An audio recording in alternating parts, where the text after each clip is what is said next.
Good morning. Just excited to get 2019 fall camp started, and it's always a very exciting time for everybody.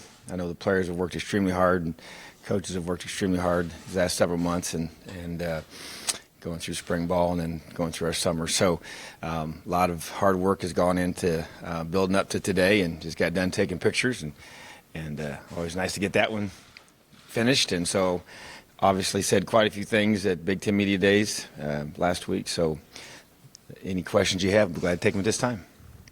Guys, we have some new guys here, so if you could say your name and affiliation before you talk to coach, that'd be great. Pete, go ahead. Peter Premio, IUFB.com. Tom, and I know the building the depth in the offense and defensive line is crucial. In the camp, how do you go about doing this? What's the key to that? Well, to me, the first step is recruiting. And then the second step is, once we get those guys on campus, to really do a tremendous job of getting them strong. And that's been a huge focus, a challenge. I specifically singled those guys out, to both our staff, our strength staff, and to the team itself, offense and defensive line, to really have a great summer, to be able to put on good weight, to get stronger. We had goals for every one of those guys over the summer, and to keep them on track from a technical perspective, things they're going to work on fundamentally, those carry into fall camp, and it's going to continue to be a focal point in terms of getting proper reps. One thing we're doing a little bit, modifying our schedule itself in regards to practice time and reps to create more depth. We're going to have some more rep opportunities for our threes and even sometimes fours. And so just trying to get guys on the field, as much technique work. We expanded our individual periods, which I think will help us get more technique work to get these young guys brought along faster, and then just got to go play football. So to me, extending our team periods probably 5 minutes each to get more reps with those younger guys. So just have a plan in place, because we know how critical that is on both sides of the ball, and it's going to be a big key for our success. Matt. Matt Weaver, Indiana 247 Sports. Coach, for Chicago, you mentioned that there's obviously two guys, Deshaun Brown and Antoine Whitner, that you're waiting on resolution on. Any news on their health? Yeah, Deshaun Brown's here and is fully cleared, and he's ready to roll. And still in the final few days here, hopefully we're with Antoine Whitner, so he should be here shortly. So, but very promising on both ends. But yeah, Deshaun's already totally cleared. John Blount, Herald Times. So, quarterback-wise, talking about the defensive line reps, how do you split that up among the quarterbacks? Is it the same first-team line, three-team line? Well, we'll go. That's like you said. Even so, you kind of look at your whole, your depth at each position, and that was a big part of our discussions as we met as the staff during the last few weeks to get those reps set up, and every period is going to be a little bit different.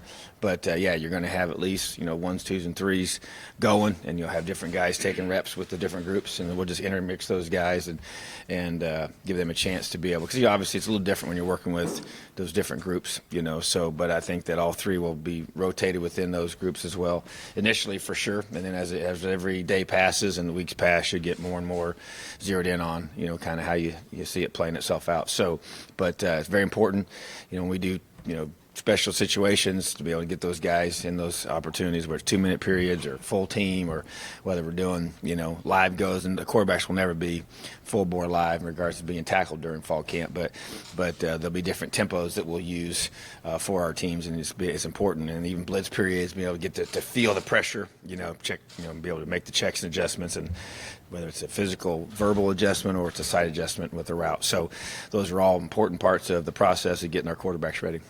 Zach and then Kevin. Zach Austin, Indianapolis Star. I guess similar question about the secondary. Just a lot of bodies there. I know you like your depth there, but just how do you make sure that everybody gets the work they need to, so that you're sharp both at the front end and then with guys in your twos? Yeah, there's no question, and so it's a great problem to have. I mean, like I said, we're going to even talk about it tonight in our team meeting about how our practices are going to be set up to get more guys looks, and the secondary is another example of that. Linebackers, another example of that. Even having to talk about even doing, having the fourth group at times come in and get some work, So there's a definite plan in place to be able to see those guys. But the key is when they get their shot, they got to make the most of it, And then the scrimmages are going to be big, which those will be down the road here. But just being able to, from a practice structure perspective, we have got to get those guys reps, So, and it's, we're not going to be doing, scout teams yet.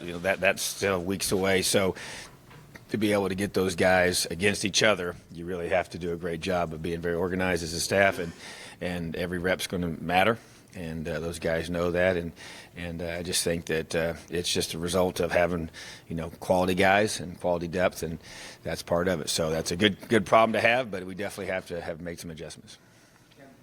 Yeah, Coach, you mentioned that in the quarterback competition that Peyton was the guy that the other two had to beat out. What about him in particular has kind of put him in that position? Well, I mean, first of all, I think he's a returning starter, and I think there's a lot of merit in that, and he's earned it, and I think there's a level of, when you put yourself in that position, like he has in the past, and, he earned a chance to be a starter 2 years ago, and then did it last year as well. And so, to me, reward him for that, but at the same time, like I said, I've mentioned it with other positions, and I've told Stevie Scott the same thing, and same thing with our linebackers and safeties and corners and, receivers and offensive line. It's not just quarterback. That's the one that usually gets talked about, but, those other guys have the opportunity and will have the opportunity to compete for the position and beat them out, so, but like when you just say who's going to go in with the ones the first time, it's going to be Peyton, because he's the returning starter at that position. I think he's earned the right to have that spot. Jim?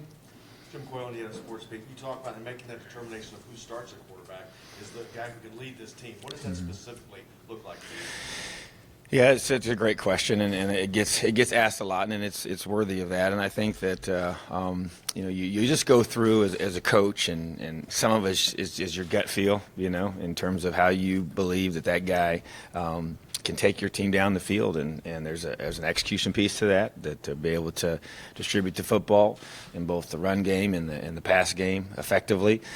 Its ability to move those chains, but I think at the end of the day, what it really comes down to is, we're going to go through and we'll have stats and we'll have percentages on completion and first down effectiveness, third down effectiveness, all those things that go into creating an effective offense. But at the end of the day, it has to be, when it's minute 20 to go in the game and we got the ball, who do our guys believe is going to take us down the field and go score and go win the game? And to where we have the mindset as coaches, and our team feels that as long as there's time on that clock and that guy is in the huddle leading our offense, that we got a chance to win. And so to me, that's called winning your team. Win your teammates, who do they believe in, and it's not just liking the guy. It's not a popularity contest. It's about, because they're all three awesome guys, and it's who do they believe and who do we believe, and who believes in himself enough to take this team down the field and go win the game. And so at the end of the day, you're judged on,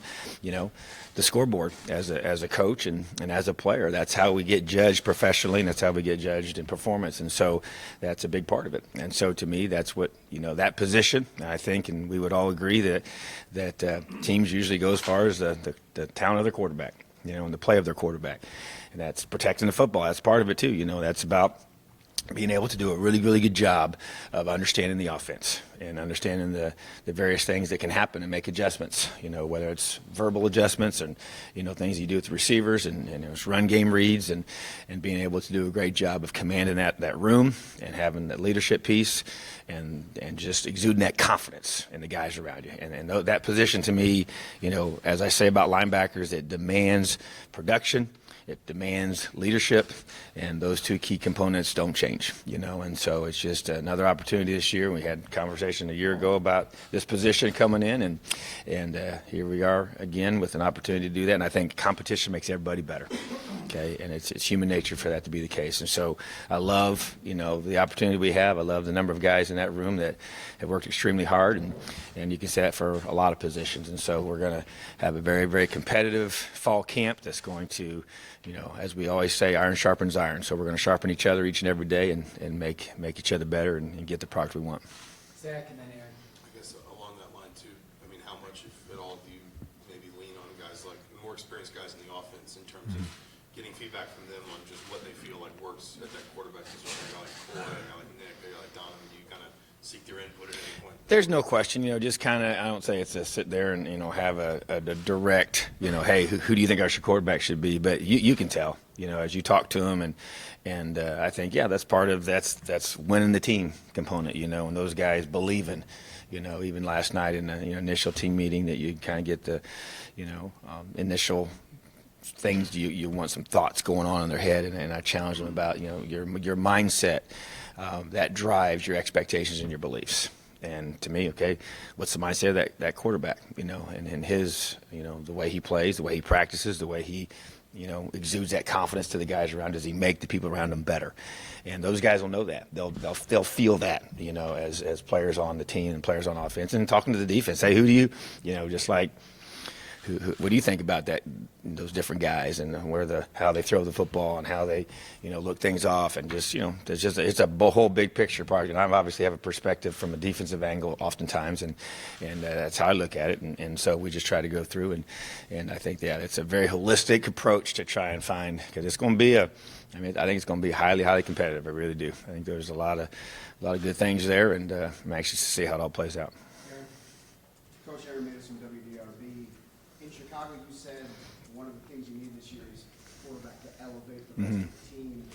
And you said it's Peyton's job, but do you have to have that conversation with him? I need more from you if you're going to keep this job. Well, I think it's a matter of, meeting with all three guys individually and just talking them through. And that's one thing I want to do a good job of as the head coach, is to really work them through this process and to help them know, what we need to see. And it's probably going to be more of a, hey, this is what I expect from this position, and obviously there's different, applications each guy will receive that with, in terms of how he, the things he knows he wants to do, and he's obviously been here long enough, and I know him well enough to have those open and honest conversations. And so, but yeah, the bottom line is that that's what I want and expect from that position, is to elevate the level of play in order for us to take the next step that we want to take as a program, and and as an offense. And that's a big part of what we have, and that's really, to me, that's we're talking about it here almost the whole time, and if you go to everybody's fall camp and the NFL and every level, that person that plays that position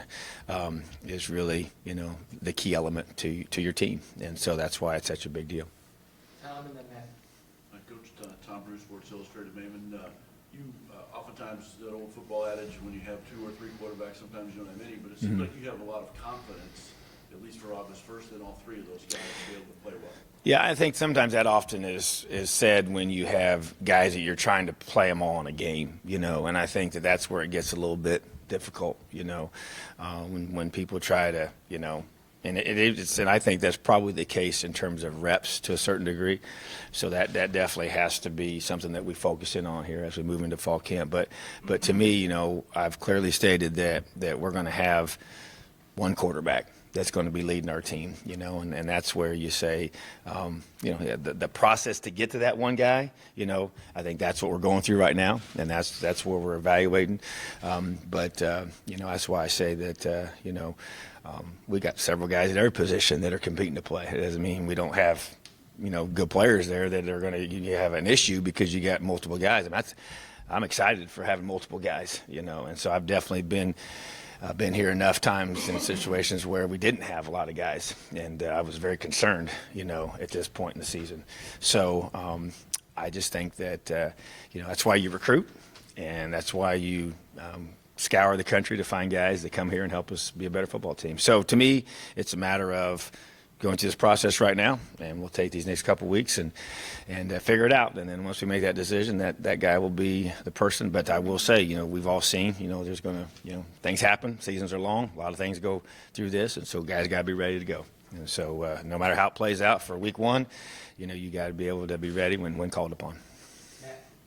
Coach, it seems like, I know it's not set in stone, but it seems like you guys kind of got your O-line set, your starting 5. How big were these first few weeks, and how should we be watching kind of, because you're going to obviously probably need 7, 8, 9, 10 guys to see that depth develop, and who kind of steps up behind those 5? There's no question. I think that's, as we mentioned, it's one of my, key concerns / areas of emphasis. And so, yeah, you really want 7 or 8 guys that you feel, are really good. perfect scenario is you got 10. You got a number 2 behind everyone. That's the next guy in. Doesn't always work like that. We always say we're going to play our best 5. So you kind of shuffle the deck sometimes when that happens. So that's the process of going through and creating depth at center, depth at guard. We kind of look at it as the inside guys, outside guys, and tackle bodies and guys that can play in the interior from a more of a mass perspective. So that to me is going to be a big part of it. And you'll see different combinations of groups in there, not necessarily because of injuries, but just because we're trying to get more guys ready. So because we know that a guy like Matt Bedford is, even though he's a true freshman, was here in the spring, so he has a different level of rep base and experience that the guys like Tim Weaver, who just got here, doesn't have. So, but at the same time, got to get these guys ready, and we've got some redshirt freshmen that have had a whole off season to really develop and a full spring under the belt now, and so those guys need to rise up. And so really going to emphasize getting those guys lots of reps during fall camp here. We kind of know what Coy can do, we know what Simon can do, and Hunter Littlejohn as well. So I just think that those 3 guys have really kind of established themselves as guys that are anchors there on that O line, which is exciting and a good thing. But got to bring those other guys along.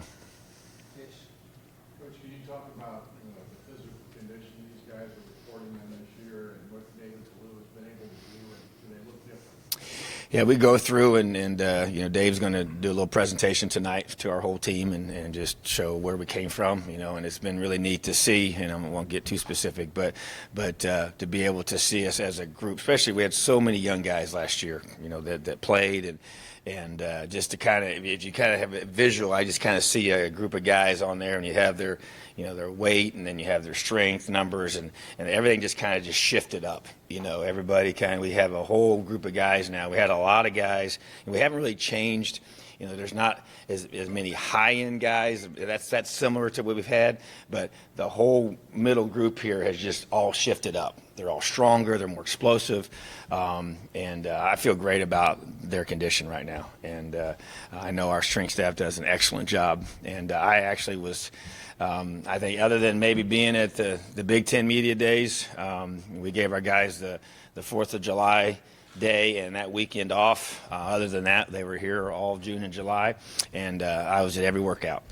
And so, like I said, except for the couple days we were at Big Ten Media Days. And so I've watched them. I've been in there. That was by design. I wanted to be around our team as much as possible, and I love being around them and just watching them work, seeing them move, and seeing these young guys get developed and watching our guys train together. So definitely a more powerful, more explosive team with better speed and more confidence, which that's an outgrowth of, I think that's where you get your confidence. Yeah, I really do. I think that's where that's one of the biggest benefits of having a great strength staff that the players believe in, and they really believe that those guys are going to make them, more explosive players. And that's a key term for us, and that power.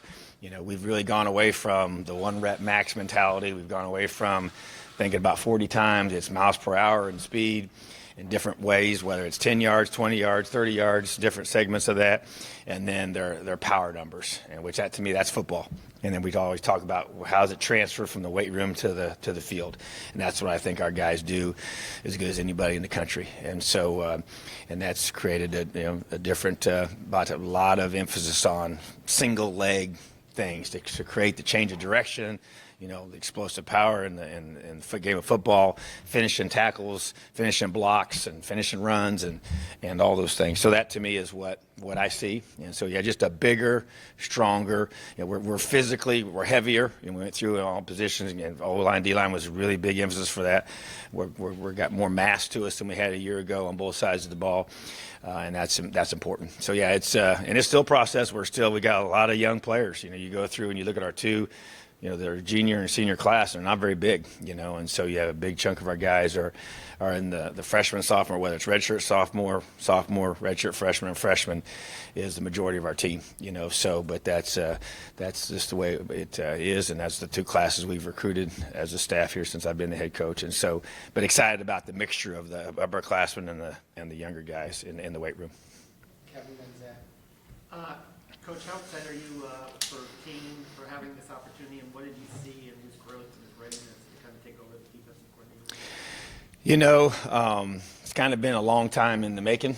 we were together at Ole Miss and worked with his dad and really developed a strong friendship and a trust with each other on and off the field, and the way that he lives his life and the kind of focus he has and the things that matter to him and the things important to him and his family and known his wife for many, many years. And so the opportunity to get him here last year I thought was really important that we spent time together before he started calling it.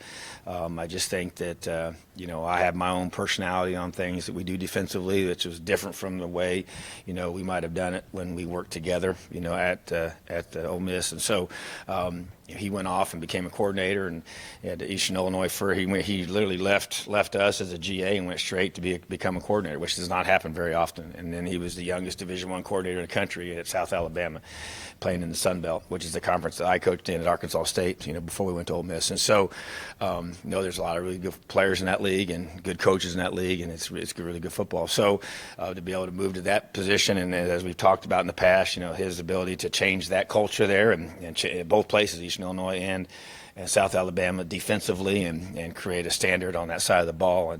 And we just talked so much, and like I said, he was the person that I which bounced ideas off of, and it was back and forth both ways and things that we were doing things. So very, we were kind of aligned, but still you haven't worked together with me calling it and him as an assistant. So last year I thought was a great year to work together and to really kind of create, for him to get a feel for, how I wanted things done. And there's some things that we do that he really liked that we had changed and adjusted and had adapted over the last few years before I, got here. And so, and then he brought some things that are a little bit unique and different that we hadn't been doing, and I, gave him the authority to be able to, make some of those adjustments. And I intentionally, when we got into spring football, I did not sit in on any of the defensive staff meetings, okay, as they were planning and organizing. And I felt there was two reasons for that. Number one, I wanted to be with the offense and be with Kalen and our offensive staff and just to listen in and hear everything to help me, get a good feel for, his teaching style and coaching style and the things that we'd be doing on that side of the ball. And then I wanted the defensive coaches to look to Kane. Okay, and not look to me if there was a question, because you're kind of always, when you go through and you get ready for, spring ball, you're always kind of hashing through things, and we're going to make this adjustment, that adjustment, and sometimes you got to work through it. And I didn't want them to look to me. They needed to look to him and let him answer the questions and let him solve the technique discussions and all the things that happen behind the closed doors. And sometimes you go through and, hey, I like doing it this way, and I like it this way, and this is why. And you kind of, sometimes you have good, healthy exchanges. But I didn't want to be a part of those and then what I would do is I would debrief with him, and he would keep me up to speed on what we were doing.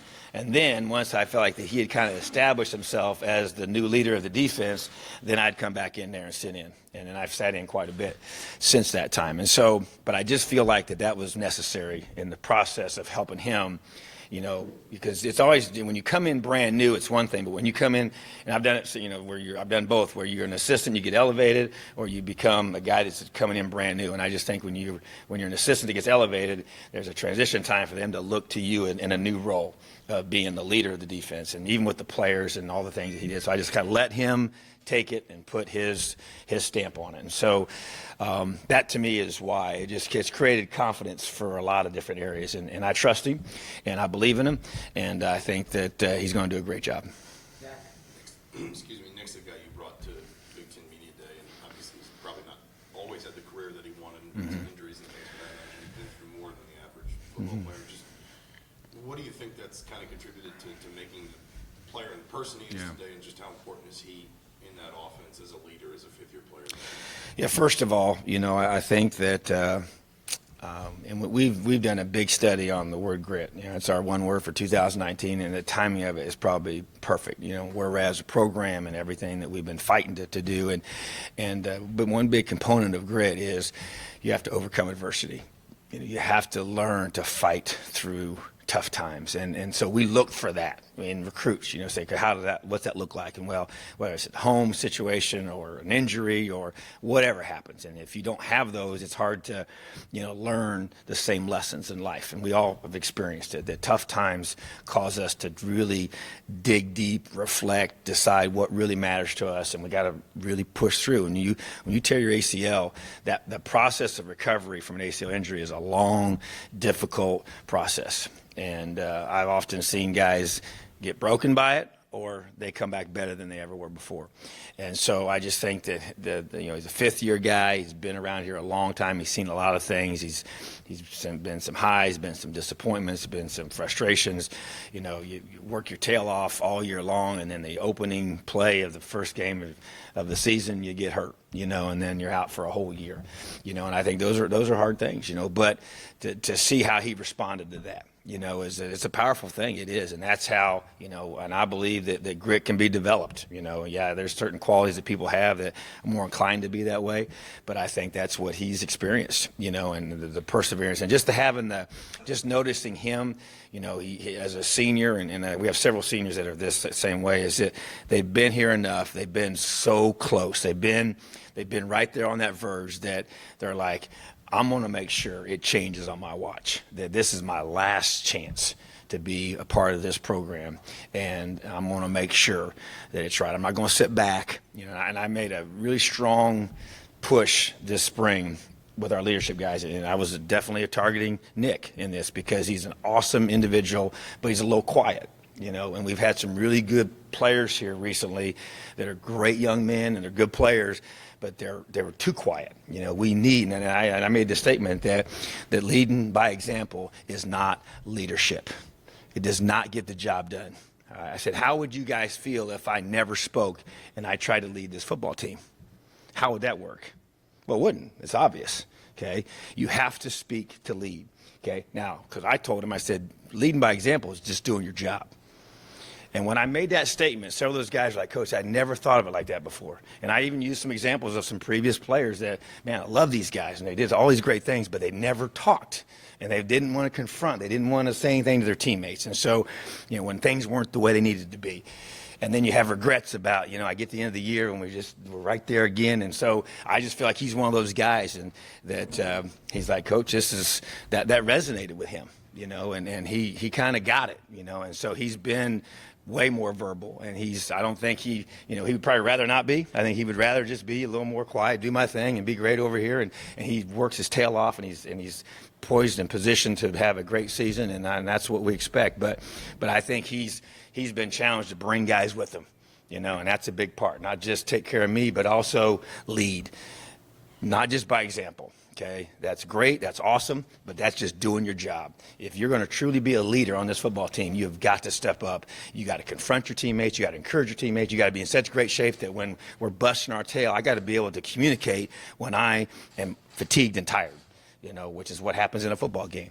And so that's easy to say until you're out there busting your tail and you can't even hardly breathe. How are you supposed to talk? And so that's about being in phenomenal shape. When you get to that point, then you can communicate when you're fatigued because you're in great shape.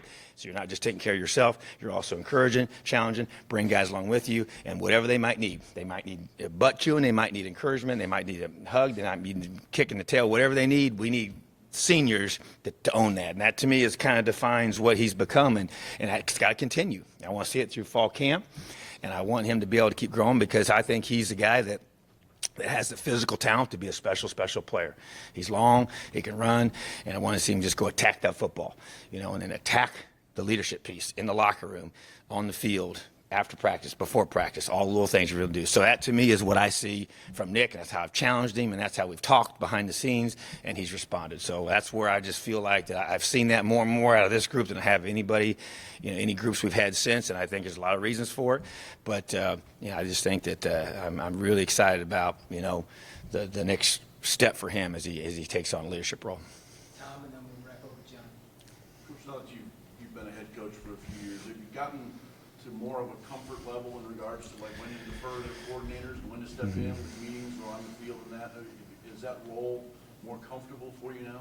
It is. There's no question. And I think, once again, it kind of goes back to, what I said earlier. When you come in new, it feels a certain way. When you're promoted within the staff, it feels a little different. And so I think it's taken time, especially as I, transitioned even this past off season from being the coordinator to being, just the head coach and not calling the defense. And so that also has created more of a comfort level to be able to move in and out of areas and be able to, just truly be in that role and not try to, be over here doing this with the defense. And so I just think that, this is, year 3 going into being the head coach, year 4 being here, knowing the program and the people here. And so definitely a comfort level. You can go to Big Ten Media Day, felt different this year, felt better. I was so nervous the first year. I don't think I really had a chance to really enjoy it. And so, but then year 2 was better, and then this past year was the best one. And yeah, I felt the most comfortable, and I just think that's what time does. And so, but I want to do a great job of leading this football team and being able to exert, and I just pray for wisdom to know when to say what. When do you step into a meeting? When do you have the wisdom to not? When you allow a coordinator to, handle a situation, or when should you step in and insert yourself, whether it's with the player, with the coach, or whatever. So that's just experience and time, and I want to be doing a great job of that and be a great leader. John, last one. You talked about Kane, obviously his leadership style. Kalen, what about him as a leader? How would you describe him? Well, first of all, I think there's a lot of confidence that he brings with him. It's kind of a quiet confidence, that I kind of have observed. He understands exactly what he wants, and there's a phrase that I was given years ago by a coach I highly respect and worked with, and that it says, conviction-driven leadership is based off a vision of perfection. When you know what it's supposed to look like, you lead with confidence. And I feel like that's how I approached defensively, and that's the way that I wanted to lead defensively. And when things weren't right, you got the confidence, just like I talked about the player with Nick, you got the courage and confidence to step up and verbally say something. It's no different as a coach. And so that's how I've said in all the meetings. I watch him practice. There's just a tremendous confidence, and he understands all the positions. And I believe he could coach them all. He could coach the O-line. He could coach receivers. He could coach running backs. He could coach quarterbacks, which he does. Tight ends. And that's what you need. Not every coordinator leads that way. Sometimes it's a little more of a, everybody kind of does their thing. He doesn't tell them, he doesn't, I don't think he's micromanages in any way. But I'm just saying he has that confidence to know this is exactly what I'm looking for. And you sit through and you talk at his coaches, and there's different techniques and different ways of doing things, and I've seen him do a great job of meshing the things that we've done here, because we've done some good things on offense in the past. We just got to get better, and so to be able to address those areas that you need to focus on, and I specifically said, hey, come in here and put in your offense. I just wanted him to be able to teach everybody, and that's, he came in here as I did and did not have any assistance. I told sometimes when you hire coaches and you hire coordinators, they like bringing in their guys, and I'm just like, what? Well, these are my guys. These are our guys, so these are the coaches that coach here, and I believe in them, and I'm not replacing any of them because I believe in them. And so I just appreciate he came in here, and he already knew a couple of them, but not that well. One more than others, but some guys he didn't know at all. But to come in here, and that takes it takes some humility. It also takes confidence to be able to do that. And I think that's what I see from him, and I think it exudes to our players. And just a creative mind, a guy that knows he kind of can see what he wants to build, and the whole big, that's just got the big picture view of it, but also has the confidence to teach the techniques and say, hey, is this the best way to do it? And then be able to have those conversations with coaches. And at the end of the day, get it the way you want it. And that's why I always tell, hey, you get what you want. When you tell me what you need, and I want to support you in that way. And so I like that about him, and I think that he just want him to be himself, and he's a very, cerebral guy and has a really good mind. He's very smart, and that's what you have to have. You got to manage a lot of things, and so I just think that, but the thing that just kind of sticks out to me is just that quiet confidence of this is what I want, this is what I see, this is how it's supposed to look, and we're not going to, settle for anything less. And so it's been a very comprehensive and very, involved off season. We've done more in our player practices, more install, more things we've done on that side of the ball since I've been here, and I think we'll reap the benefits of that here in fall camp.